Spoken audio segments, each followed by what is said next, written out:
the way that he proceeds and goes about the business of building Florida State, the work ethic, the structure, the organization, and then, of course, the success on the field that follows once all of that has been firmly established and instilled. When you recognize in somebody either the ability to do that and that it's moving in the right direction or not, and it's moving in the wrong direction, the decision has been made.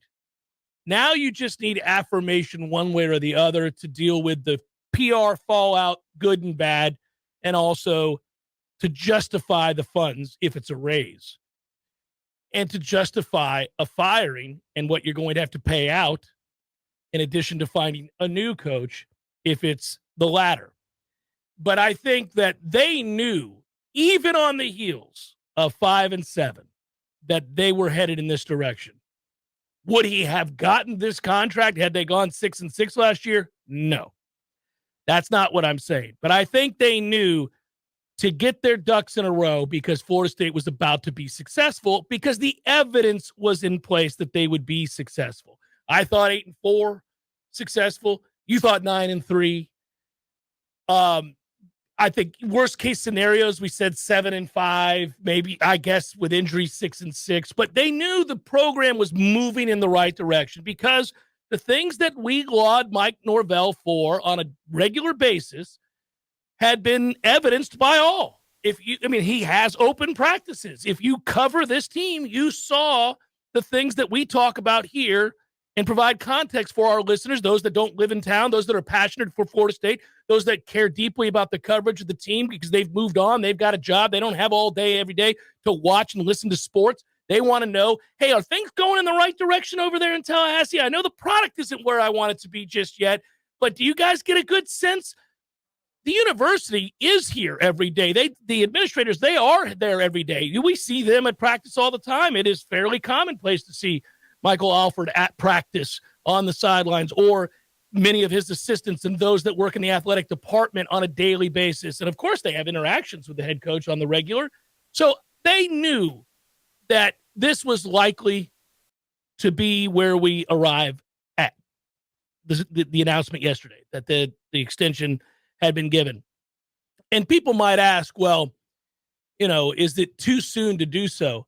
I don't think so, because if you believed prior to the 10 wins that this was moving in the right direction, there's no evidence to suggest that it's not going to continue to move in the right direction with a win here or there. What you do want to do is show appreciation for a guy you know and you think to be the right guy, because guess what? Other people are observing this very thing too. The industry is incestual. All coaches know each other, and the administrators everybody had a pretty good idea.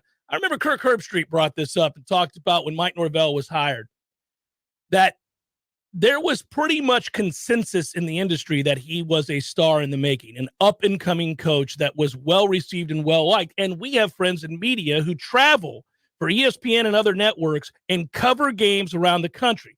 That includes G5 games and everybody else, right? So those people told us that they're part of they're the behind-the-scenes people, the folks that are in the truck, the folks that do all the stuff that allows for a good television product, right? That includes setting up for interviews, games of the week, right? If Memphis is playing, they're setting up for that interview, the lead into that game with Mike Norvell. So they're in there. They had the opportunity to see how he ran a program, how he carried himself, how he answered questions we may not have known of. Maybe we weren't as locked in on Mike Norvell. All of them. I didn't talk to anybody that had trepidation about Mike Norvell. I can tell you a mutual friend of ours, I brought this up at the time, but he saw one of our former head coaches, and Jimbo Fisher, on a vacation. Same place, same time. Yes. Couple of days in a row. So after a while, you start to say hello and you talk. And when Jimbo was asked about Coach Norvell, he said, "Oh, he'll get it fixed. Yeah. He's the right guy. That you won't have to worry about him. His reputation in the business was sound across the board." And you might think that maybe Jimbo would be looking negatively at the university. No, here's the guy who his perspective is they said no to me. They let me go. And he still turns around and says, Florida State's in good hands. Mike Norvell is going to be the guy. And that is 2.5 years ago. Yeah. That predates the culture flipping, the base work. It was sight unseen. You're going to like that guy. Well, because work ethic precedes you. You know, people find out if you put in the time, if you have the work ethic it takes to help turn things around and get things organized. Now, ultimately, once that's established and you kind of right this ship, it's no longer, leaning. It's now stabilized. Now you'll get into the nuts and bolts of winning and losing being the sole factor that decides further extensions. This one was always coming. This one was on its way the second we got things turned around. I'm sure the administration loved the fact that Miami and Florida paid what they did in the last couple of years. Say, oh, well, we knew we were going to do this, but at 8+, shoot. Well, you would argue, and we did a video on WarchantTV just a few weeks ago. It was myself and Gene and Ira and Corey, I think, and we were all talking about the pending contract extension. In fact, we did the video because we knew this day was coming. And the thought was, how much would it be? What do you think the buyout's going to be? All those things. And I posited that I thought it would be over $8 million a year because based on what I understand the contracts of Billy Napier and Mario Cristobal to be, that you would want to make him, meaning Coach Norvell, the highest paid coach in the state. He's the best coach in the state. Program is the most stable currently. Florida State's in a better position than both Florida and Miami, and that's because of Mike Norvell. So he's going to, and Jimmy Sexton represents them all. So, Sexton's going to walk in and say, my guy's the guy, pay him like he's the guy. You kind of had to. And that's fine. If you look further down the road, and if you just look at average salaries of Power 5 coaches, successful ones, this isn't an outlandish contract at all. It's not an over the top. Like, nobody looks at this contract and goes, oh, my goodness, and clutches their pearls. I mean, hey, pretty obvious. It's not a secret. There's a huge amount of money in college football. Universities that want to win and make money and want to grow and build towards a secure future, and Florida State is certainly still in limbo because we're stuck in this godforsaken conference. Well, they know they're going to have to pay. They're going to have to pay for the better coaches. They're going to have to pay for the better staffs. They're going to have to ante up because to not do so sends the other message, which is that you're not in it. You're not here to play big boy football. You're not throwing your hat in the ring. You're willing to be average or below average and just kind of get by. You're pinching pennies. Can't do it.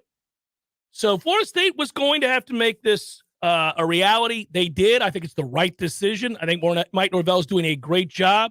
What all coaches will tell you when they get paid is that what this allows you to do is put the rest away. You now are free from the burdens of ever worrying about a freaking bill or anything else again in your life. You are rich beyond your wildest dreams when you got into the industry. Now your only day-to-day, well, besides a family and obviously being a decent husband and all those things, but, the point would be you now can solely focus and throw all of your efforts and passions professionally into just bettering this program and getting the wins that are necessary to sustain this job and that salary. You don't have anything else to worry about off the field that money can't handle. Now, again, money isn't everything. You still have personal relationships. You have a wife. You have children. I get all that. But you understand where I'm coming from. To never again worry about whether or not you're secure financially is a hell of a thing to remove from your back on a day-to-day basis.